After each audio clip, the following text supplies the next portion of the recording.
Look, I'm an individual who plays HSR a lot. I like it a lot. But I'm gonna be honest, this game has a lot of problems, and one of the biggest is its characters. So, let's talk about it. Honkai Star Rail falls into an issue that is vaguely similar to what Genshin Impact had to go through, I think, in its early days. That being that we have such a wide roster, especially at this moment, that nobody really gets the proper screen time to develop as a character. HoYoverse is great. I love her, she's adorable, she's super cute, and the art is great too. But that aside, she's actually one of the few characters who was given adequate development. This event is entirely centered realistically around her. As well as you have Gui, but I'm gonna be honest, I fucking hate Gui. She is one of the most annoying characters I've ever had the displeasure of watching on a screen, even close to, if not worse than, Paimon. But putting her aside for a moment, HoYoverse is the only character I can think of that is given adequate development in the story to a point where we can actually see some personality traits peeking through here and there. Outside of that, Honkai Star Rail has god-awful development and god-awful characterization for essentially every unit introduced.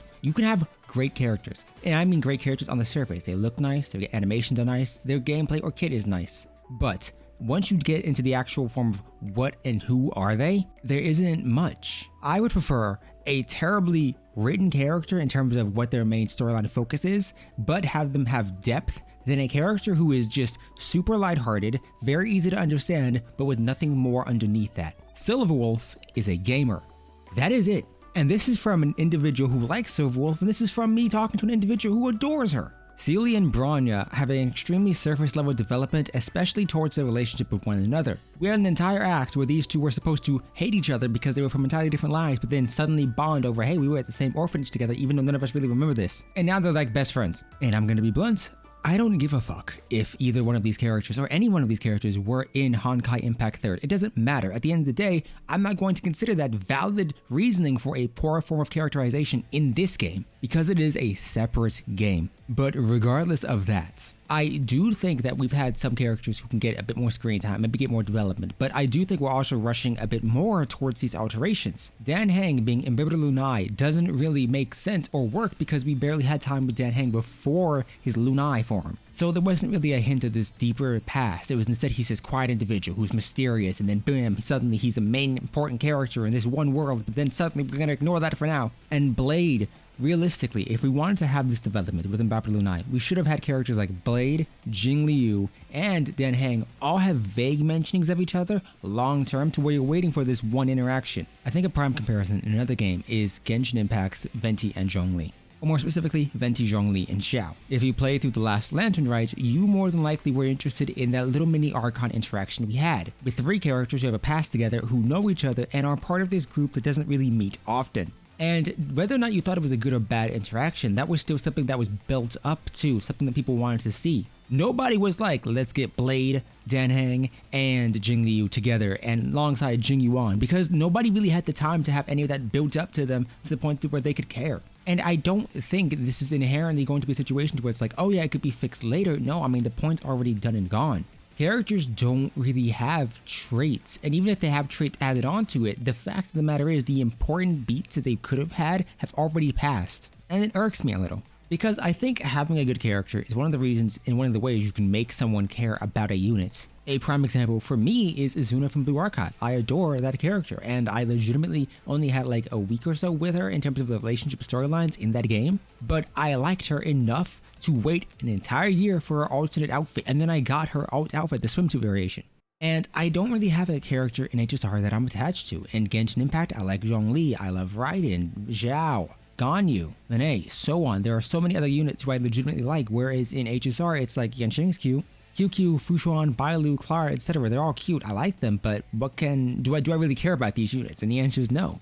And so from a design perspective, all of these characters are great. All of these characters have unique traits. All of these characters have nice color schemes. But outside of that, HSR has the issue of the characters are very surface level at best. The worlds prevent units from feeling like they can interact with one another. In Genshin, you had the nations being right next to each other. In HSR, it's a different world entirely. And so while you may have an event that has an impact on that area, on that world, on the inhabitants of it, it doesn't necessarily feel like it's a part of a bigger thing. And if I'm comparing that and you're going to say, well, you know, you can have the events where characters travel here for this event, like the HoYoverse current event, or the previous main storyline quest with the big festival in Bellabog. The difference is, in Genshin, you had the Jade Chamber Rising questline. You also have the fact that the world quests you do actually affect the world around you. You can rebuild the bridge in Rangshu Inn. You can raise the Celestial Nail from Dragonspine. You can do the exact same thing in the Chasm. Clear up the Sandstorm in the desert.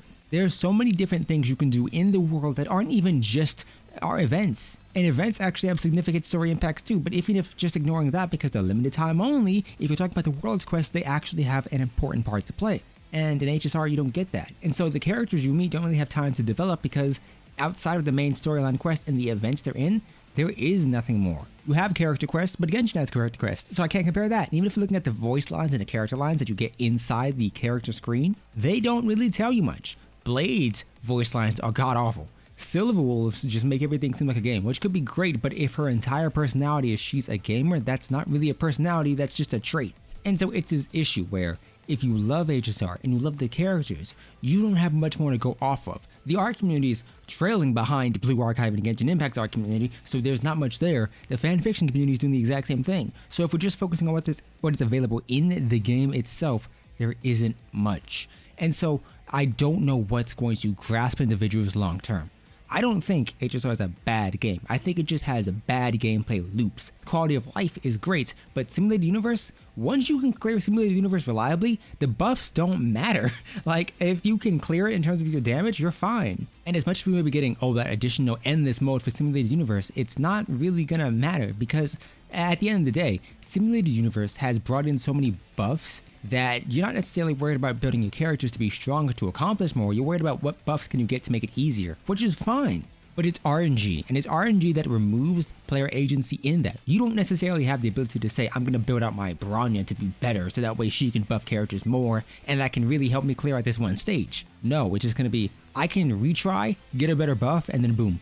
And so where is the goal in mind for you? A lot of individuals have reached Trailblaze level 60, myself included, Trailblaze level 70. And so if you've reached this endgame points in like 6-7 months, what's the next goal? Because it's not like we have another level to advance our characters to. It's not like we have another level to advance light cones to. There's no crowns, so you don't have any way to show off your favorite characters other than the 4 characters you can pick for the screen on your profile. And so I fail to see how or what was the logic behind making the endgame goals, i.e. MOC, i.e. Simulated Universe, or max level, or anything else, so accessible that it can be done in less than a year after launch. It took 2 to 3 years for players to reach endgame in Genshin Impact.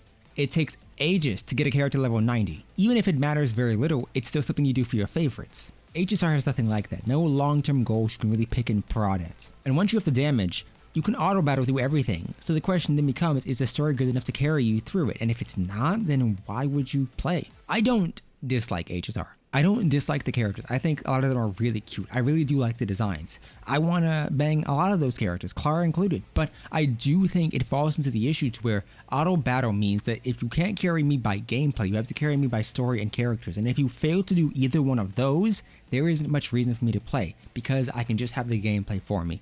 And so I'm wondering, where are you guys in terms of not only just the story and your feeling towards the game, but will you keep playing? I'm in a position right now to where I don't have an intense urge to play because I do have relics, I do have good characters, I do have high investment ones, and I'm going to be aware of that. But there is no goal. MOC 11 and 12, what is that? Once every 2 weeks I get something new to do? There's not a character, there's not a story, there's not a world to explore, there's no secret nooks and crannies you can find, or like tombs or caves or whatever. There's nothing for me to collect. And so there's nothing for me to do. And I don't like that. But I want to know if that's just a me thing or is that all of you. So tell me down below, join the server, and I'll see you next time. Goodbye.